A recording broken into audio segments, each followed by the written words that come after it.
Great, so I think this might be an image that we haven't seen before. It's a Tennyson image, but looking the other way than the ones we saw earlier. So when the Great Industrial Exhibition opened in Dublin in May 1853, the medium of photography was merely 15 years old. So the photographic content of the exhibition was by no means large. There were only 16 photographic exhibitors. This was an increase on the duo, we're getting back at Cork now, who exhibited at the Cork Industrial Exhibition the previous year. So the Dublin exhibition included lens and camera makers, as well as commercial portrait studios using the daguerreotype process. And it also showcased the work of wealthy amateurs, like Tennyson, some of whom were early adopters of the Fox Talbot paper negative process, and whilst others were using the recently invented wet plate collodion process. So this photograph was taken by one such amateur, Edward King Tennyson of Kilronan House, County Roscommon. So this is now held in a private collection, and I think it provides a tantalising glimpse of the varied and eclectic displays that were on show in Dublin. So I'm going to try and answer a few questions, like, did this exhibition help to create an appetite for photography, for the medium in Ireland? And was photography used to record the contents of this industrial exhibition? So this is a photograph that we've seen previously, and it's from the Royal Collections, and it's captioned as the Great Exhibition of Dublin in 1853. And it's part of an album compiled by Prince Albert, who died in 1861. So I think several things of this photograph perhaps hint that it shows one of the smaller industrial exhibitions held in Ireland, perhaps in the 1860s or later 1865. So I'm sort of disputing its actual provenance. So two firms are visible, namely Mansfeld of Grafton Street, and they produce paper mache goods, which we heard about earlier, and also Elkington and Co. They're named in the middle there, they're at the front. And they were manufacturers of silver-plated goods. So up until 1861, they traded as Elkington Mason and Co. So I'm sort of showing this photograph here to demonstrate how the Victorian maximalist organisation of a multitude of materials was consistent throughout these events. But also, I think it demonstrates the complex provenance and circulations of these images in subsequent years. So I think that there's a lot of work to be done on matching these images to the catalogues, and the numbers in this image don't match up to the 1853 catalogue, but I will stand to be corrected on that. But the change in company name was definitely later. We saw this image when Stephanie was speaking earlier. And as Stephanie Rains noted in her volume, Commodity Culture and Social Class in Dublin, industrial exhibitions may have done more to stimulate spending among the middle classes than they did to generate manufacturing excellence. So the link between shopping and the exhibition is emphasised in publications such as the exhibition Expositor, which we heard about earlier, which was published on site at the 1853 exhibition. So here we see an advertisement for the newly opened shop of Richard Allen, located on Lower Sackville Street. And the notice emphasises the building's architecture, stating that it is, and this is a quote, considered by many superior to any building of its class in London. We see this constant comparison with London. So the copy also refers directly to visitors to the exhibition, whom it promises will find ready stock to their liking. So the publication also advertises the open of Todd Byrne's new building at 47 Mary Street, and they address strangers to the city, alerting those who are visiting for the exhibition to a variety of departments within their store. The arrangement of various departments in many ways mimics that of the industrial exhibitions we've seen in previous slides. And I think this symbiotic relationship between the exhibition and the retailers is emphasised in exhibition catalogues and in daily newspapers. So visiting the city's shops was another part of the exhibition experience and points to the notion of shopping as a leisure pursuit for the rising middle classes. So while photographs were not sold at the exhibition, and as Stephanie notes, you could perhaps put a book in order or say, I'll come and collect that later. The city's portrait studios no doubt benefited from their participation in the exhibition. So studios were not as numerous as they would become in the 1860s, when they peaked at about 40 in the city centre. And this is when the advent of the cheap carte de visite created a boom in the medium. But I think that they did benefit from, their participation in this. So the audience experience of industrial exhibitions, it's hard to ascertain. So what was it like to visit this exhibition? So beyond attendance numbers, we have to glean the public's responses through passing mentions in letters, diaries, or anecdotal responses in newspapers. So with relation to photography, some commentators bemoaned the fact that photographs, although excellent, had been mixed in with paintings. On 2nd of July 1853, the Freeman's Journal noted, and I quote, "These photographs, which were most excellent of their kind, would be seen to greater advantage if arranged upon a screen and placed in some other part of the building. The picture gallery should have nothing but pictures in it." So I think this debate as to photography's position within the arts is one that persists to this day, but it was definitely there at this exhibition. So we get some indication of the varied layout of the exhibition in the following description of the 4th visit of Queen Victoria to the exhibition. And the following appeared in the Freeman's Journal in September 1853.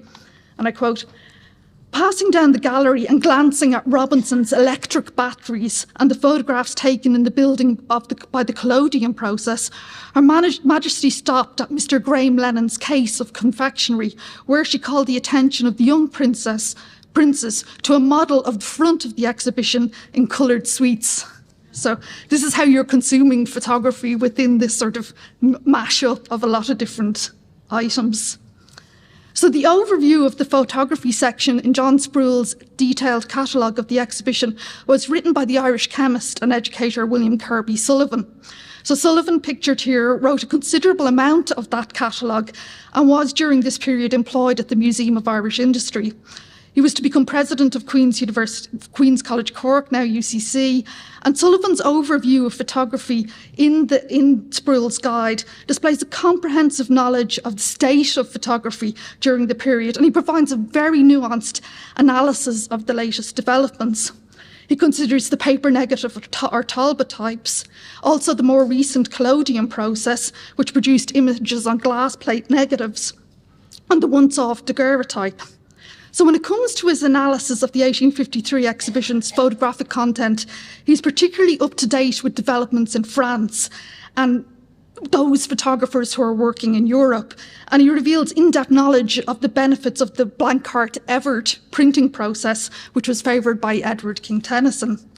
So I think we're reliant upon Sullivan's report, as the information contained in the catalogue listings did not always provide any indication of what kind of images were on display. And I'm kind of reminded of sometimes curatorial entries in perhaps registers and that. So for example, Edward King Tennyson's contribution is described as photographs, and the Geary brothers' entry states that they were showing photographic pictures.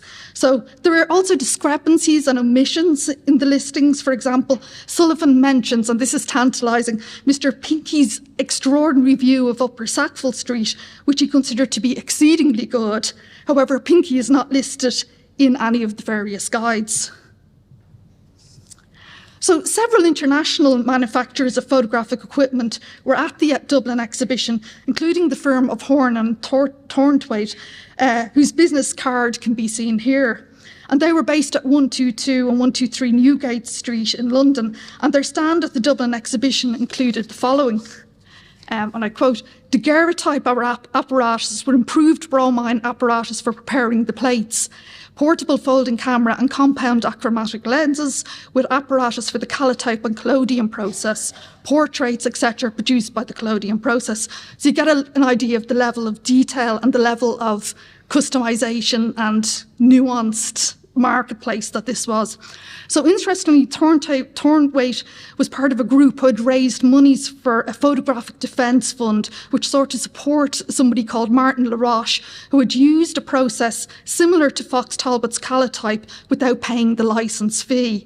And in his essay, William Kirby Sullivan was very much aware of the complications and restrictions surrounding the licensing of the Talbot type process. And in his report, he welcomes the fact that the recent wet collodion process was free to use. So photography at this period, it's in a period of flux in the 1850s, with debates raging as to licenses, patents upon the myriad of new inventions and adjustments to photographic equipment and processes.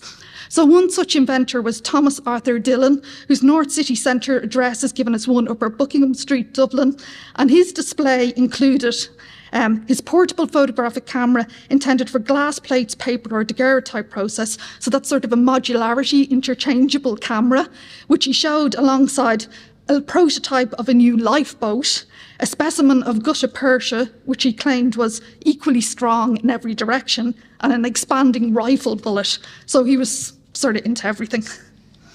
So photographic equipment had yet to be standardised, and it's not surprising that, drawing on the city's strong tradition of scientific instrument making, several Irish firms offered lenses and cameras. So the firm of Thomas Gubb, 15 Leinster Square at Mines, had a stand which included a case of achromatic object lenses for telescopes and photographic purposes. So I'm not going to go into it too far, because scholarship on this trade has been very well written up by Charles Malan, and William Fagan is an expert on Grubb's lenses and the business. So Sullivan highlights the work of Anton Claudette for specific praise. The most fashionable photographer of the era, his studio at Regent Street in London was considered the finest and most exclusive, and his patronage by Queen Victoria ensured his continued fame. So his contribution to the Dublin exhibition included a stereo viewer and stereo cards. So this 3D effect was one of the surprise hits of the 1851 exhibition in London, as its advocacy by Queen Victoria, pictured here in a Claudette stereo view, caused a craze for the format. There we go.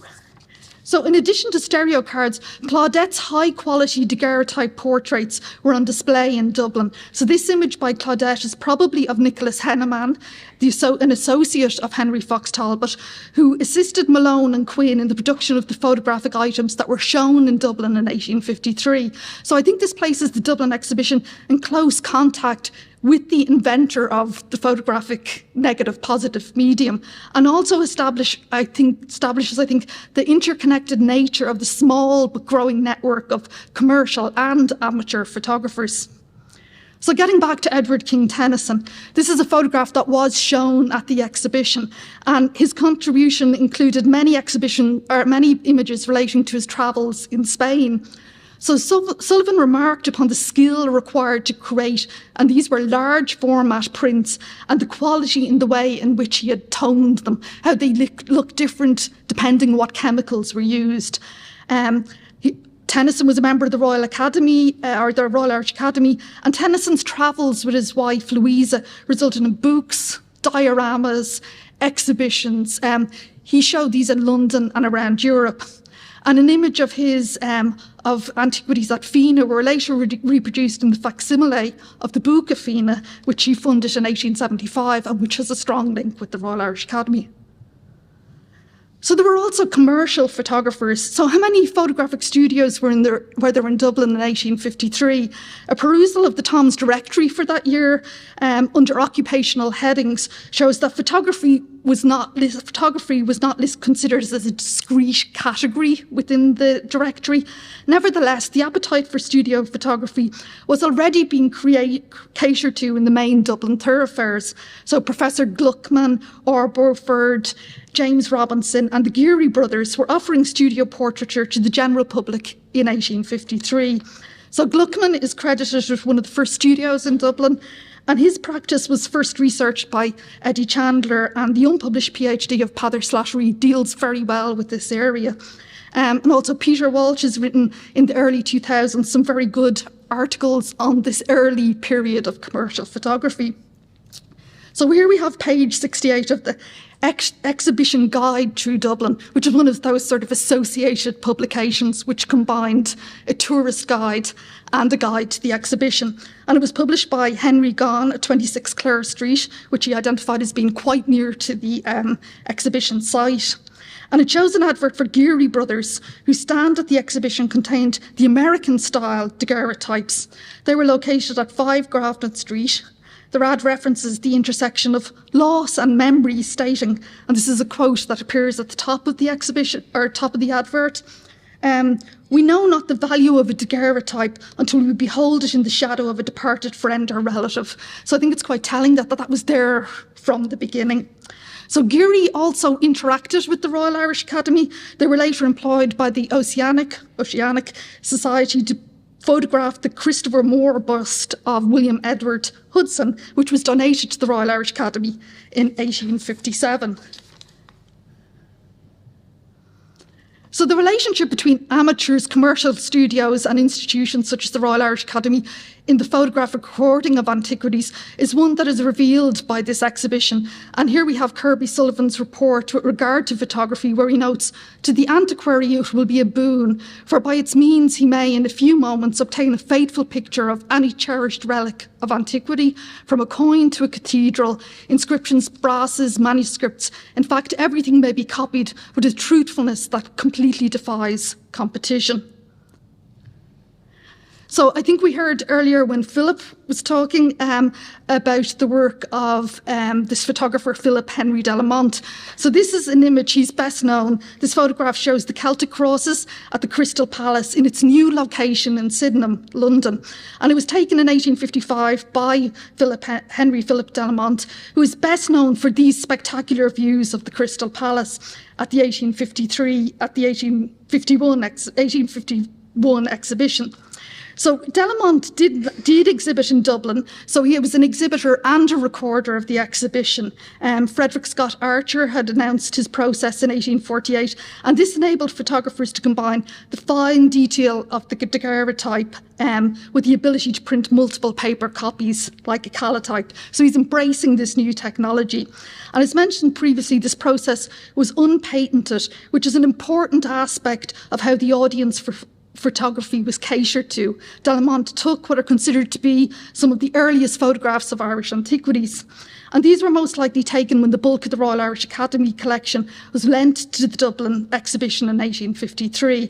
So de la Mont exhibited his photographs on 2 occasions in Dublin, or in London. It was reported in the Antiquities Journal that these were displayed at the monthly meetings of the Archaeological Institute on November 4th, 1853. And this is a quote of, what he showed. Mr. Yeats wished, however, to invite attention to the photographic representations of some of the most striking productions of early Irish art exhibited at Dublin, executed with admirable skill by Mr. Philip de la Mont, who had brought them for the inspection of the meeting. These photographs present a remarkable evidence of the value of the new process of art as a means of obtaining portraitures of very elaborate objects. They represent the Cross of Cong, the Shrine of St. Mankin, the Bell of St. Patrick, the Caesar reliquary enclosing St. Columba's Psalter, and other decorated works. But may be hoped that the publication, I think this was mentioned earlier, of a selection of such subjects from the exhibition will soon be carried out by Mr. Kundall and the Reverend Charles Graves. And one of the ablest and most accurate of archaeologists has undertaken to supply the descriptive text which would accompany these. So this is the plan to photographically illustrate a catalogue of the Royal Irish Academy's collections. So this slide shows a later copy of one of this series, which was in the Royal Irish Academy collection. And what is believed to be the only remaining originals are now in the Swansea Museum. So in the years following the exhibition of 1853, the Royal Irish Academy explored several ways of photographically recording their collection. In March 1854, at a meeting of the Academy, Reverend Charles Graves displayed calotype photographs of Irish antiquities by Edward King Tennyson, and also announced that the Academy had purchased a camera with the intention of creating illustrated catalogues. This was purchased by J. Robinson, who also exhibited in 1853 for £10, 15 shillings, which is not an inconsiderable sum. But despite this and their creation of a photographic gallery on the roof of the Royal Irish Academy, this did not happen. So they got the Board of Works to build at the top of the house, a photographic gallery as originally proposed. However, the systematic photography of the collection was not successfully undertaken. In part, this was due to the expensive nature of producing multiple prints. You have to bear in mind this is before the halftone printing process, which allowed you to incorporate photographs into text. So prior to the much later process of halftone, it really was too expensive to photographically illustrate them. So we only really see this, and this is the interaction of commercial studios with the Royal Irish Academy. We only really see it when firms such as Robinson, Mercer, and much later that of William George Moore end up photographing the collection, and we see it incorporated into a catalogue. But it takes a while. In 1853, they weren't quite there yet, with the process matching with their ambitions. Thank you.